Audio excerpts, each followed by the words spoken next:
great halftime show. And speaking of performers and singers, this is going to be pretty cool. I've been looking forward to this. Let's welcome to the program, Chris Daughtry. Chris, how are you? Hey, man. How you doing?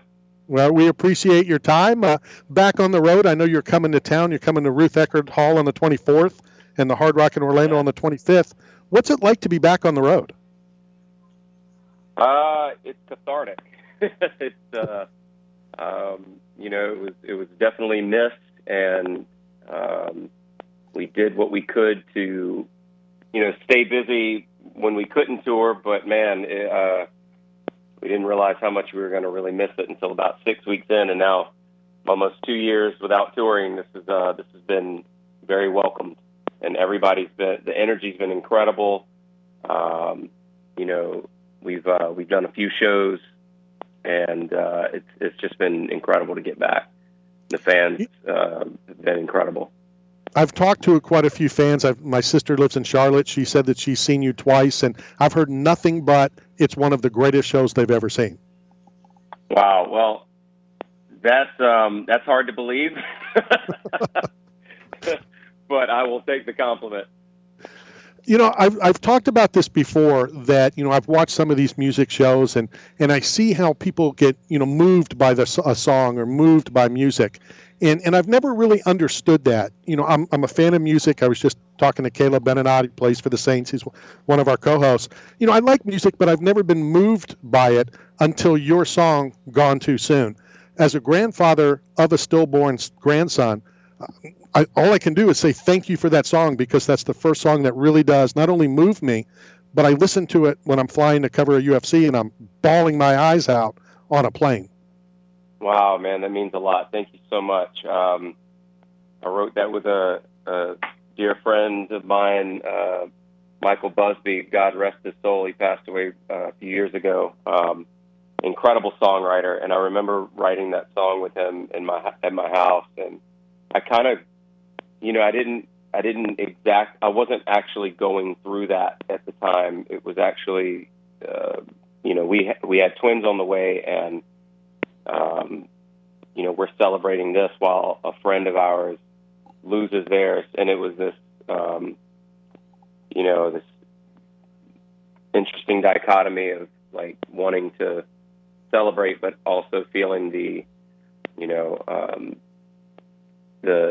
sympathy for a friend who, it feels like, oh, look, we have kids, and you know what I mean? It's this, right. It was this weird, guilty thing I was kind of experiencing when I wrote the song. And I just remember like getting up, like in tears, because it was just, it was one of those songs that even I, as the writer, was moved in the process of writing that song. And that doesn't always happen. But that one, for some reason, really hit. Ironic as you're saying that, my other co-host, Matt over here, his wife was pregnant at the time of my daughter-in-law was pregnant, and he basically was saying those same things, how he couldn't really enjoy the pregnancy of his wife. Well, you tell the story, Matt. Yeah, no, I mean, I saw how devastated Randy and his family were, and here I was at the happiest moment of my career, my life, to have my daughter born, right. And they were pregnant together, and I just couldn't celebrate and show such joy when I knew such grief was right around the corner, someone I cared so much about.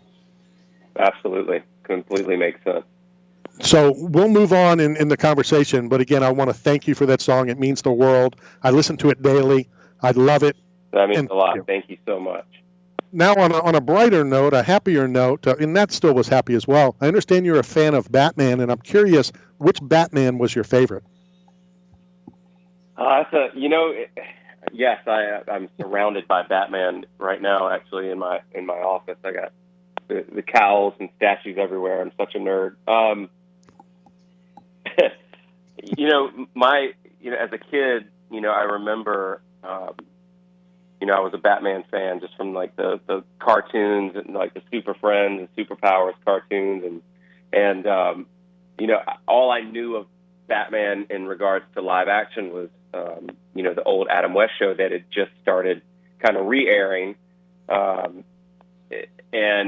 it was kind of like, it wasn't my favorite, but it was all we had, you know what I mean? Right, and I remember when Michael Keaton, the first Michael Keaton Batman came out in 1989, I remember being a kid, just a 9-year-old kid in the theater, my jaw on the floor, and I couldn't believe what I was seeing. I was like, oh my God, this is like the Batman I've always wanted to see, you know, taken seriously, because all I knew of it was really just the bam, biff, you know, the Pow. funny.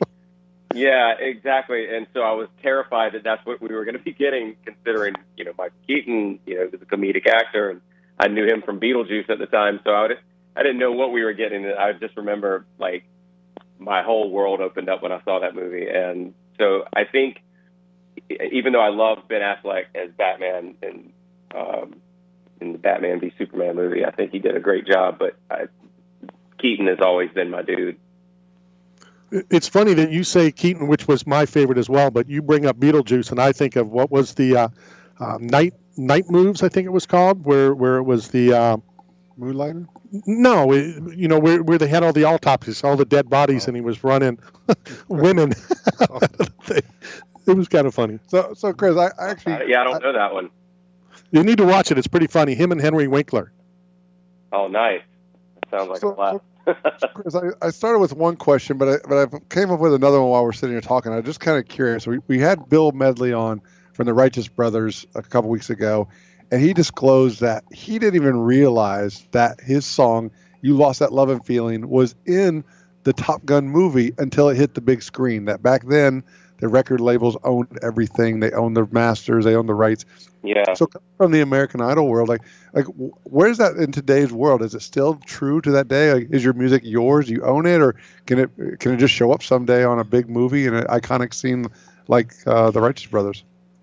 As far as I know, they have to reach out to the songwriter or the publisher to get clearance.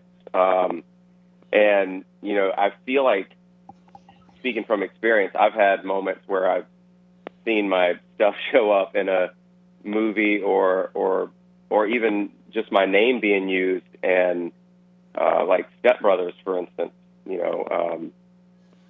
they like shout me out in the movie, and I had no idea that was coming. And it was like, for me, I was super excited when it wasn't about the money. It was just the cool factor. But there have been times where a song has shown up and I'll be like, oh, that's interesting. And then my manager will be like, oh yeah, I forgot to tell you, I've signed off on that. It's such a non-event, or, such a no-brainer request that management will go ahead and just say yes. But, there's a lot of people that will deny that sort of thing. And for me, I'm okay with people using my stuff. I think it's flattering. It's cool to be attached to another piece of art in a different way. So I think I always loved that, the idea. Well, that's good to hear, Chris, because at my new restaurant I just opened this week. It's at a country club. It's a private tennis facility, and I'm actually playing your music right now on this. And you want to make sure you don't get in trouble. So with your permission, and when you come to town, I'll be honored to cook for you and your crew when you come in town. No problem. And we'll have BMI send you the bill, and not a problem. Matt is no longer my co-host on this show. Chris, I'm always interested to understand successful people, how they work and their processes. So for me, being away from touring for so long, that first time you got back on stage, did you have butterflies? And what is your process for getting ready to go on tour? And what are some routines that you have that you need to have to stay on top of it, have your voice right, and kind of have a successful tour? Yeah, as far as getting back on stage, it was, I wouldn't say, it was kind of like getting back on a bike. That was, a little rusty. You needed to put some oil in the chain. But, the first couple shows we did coming back, after such a long break, I remember the audience was still trying to figure it out too. It was like, do we get excited? Everybody's terrified of, spitting on the person next to them or breathing. It was such a weird thing to kind of witness. But things seem to be more back to, I guess, quote unquote normal. At least the last few shows we've done, and as far as butterflies, I don't really get butterflies. It's more just, wanting to feel the music and not be so caught up in my head that I'm doing what I think I should be doing or standing where I think I should be standing. You know what I mean? I try to like get out of my head and just feel, let the music kind of take over, so to speak. Do you notice the crowd when you're playing? Because when I'm out there playing, during the plays, it's like I can't hear what the crowd's what's going on with the crowd. I'm listening for communication, and the play happens, and when the play's over, I'm aware of the crowd again. So what's that like for you playing in front of all the... That's a great question, because half the time, maybe more than half, I am not aware because my eyes like involuntarily close when I start singing, and it's like I leave my body for a minute, and then we have crowd mics that pick up the audience. So if I'm like having them sing a part or something, at least I'm not like listening to cricket. Yeah.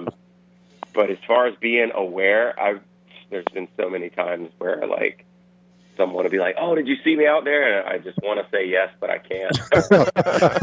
Where you were. I had somebody once ask me, I was in the Navy. They're like, "My uncle was in the Navy. Have you ever met him?" That's like saying, like, my friend lives in Texas. You know him? Right, exactly. Before we talk about Dearly Beloved and some of the tracks on it, are you a fan of sports? Obviously, this is a sports radio show. We go outside the box and talk music and a whole bunch of other stuff. But what sports do you enjoy watching? That's a great question. I'm not a huge sports fanatic. So, when it comes to, what's my favorite sport, if I had to pick one, I'd probably pick football. But unless I'm actually there, I don't really enjoy watching it. Like I appreciate it, and I see enough of it with the guys on the bus, and they're all sports fanatics. But I like to be in the presence of a good game. I like the experience, but watching it from home isn't a real fun activity for me. I got you. So, Caleb, can you get Chris to a Saints game? Yeah, we got to set that up, man. It's a great atmosphere. I've actually been to a Saints game. Isn't it nuts? It is. It was. There were still speakers like hanging from the ceiling of the dome. Yeah. It was, wow. Yeah, I remember it was a few years after. Yeah. Crazy. But before we run out of time, obviously, talk to us about your newest album, your 6th studio album in Dearly Beloved. And I listened to Changes Are Coming last night, and an awesome, awesome song. Thank you so much. This record has been probably the most cathartic record of my career. It was the record that I've been wanting to make ever since I can remember, as far as sonically and just speaking musically. Not necessarily I've had these songs for this long, but this was the type of record that I've been wanting to make, and it feels very personal. And the way it turned out, I could not be happier. And honestly, I think it's the first time that I can remember that the fans have unanimously been, pumped about that we haven't had anyone on the side going, "Man, I really wish he'd get back to that old sound," or "Man, I really wish it sounded more like this record or this record." This is the first time that we haven't heard that in so long. It just feels right. It feels like it feels like us more than any other record, I think, I would say. So, Chris, how do you navigate that? Coming kind of was the last song written for the record. It kind of came in last minute on an idea that I had kind of started at home and brought it to the studio, and it was kind of like the answer to all the dark stuff we were writing at the time. We had this heavy riff and groove, but the lyrics felt so hopeful and kind of like a light at the end of the tunnel, with like World on Fire or Heavy as the Crown and all these other songs in the record that kind of were dealing with the dark mindset of what we're all kind of going through in the last couple of years. And then this being like, it can't be like this all the time, right? There's got to be something hopeful at the end of this. And that was our answer to that. So, Chris, how do you navigate through? This is your sixth album, so you've grown as an artist from your first album to this album. How do you navigate, like you said, fans saying, "Oh, he needs to get back to the old sound," when you might have evolved from it and you're grown and you want to go in a different direction? How do you fight that battle of pleasing the fans and giving them what they want, but also you as an artist being able to express yourself? Yeah, I think at the end of the day, you just have to be honest with yourself. And there was a couple records where, I guess in the thick of it, I felt like, oh, this is just, me experimenting and this is the way to go.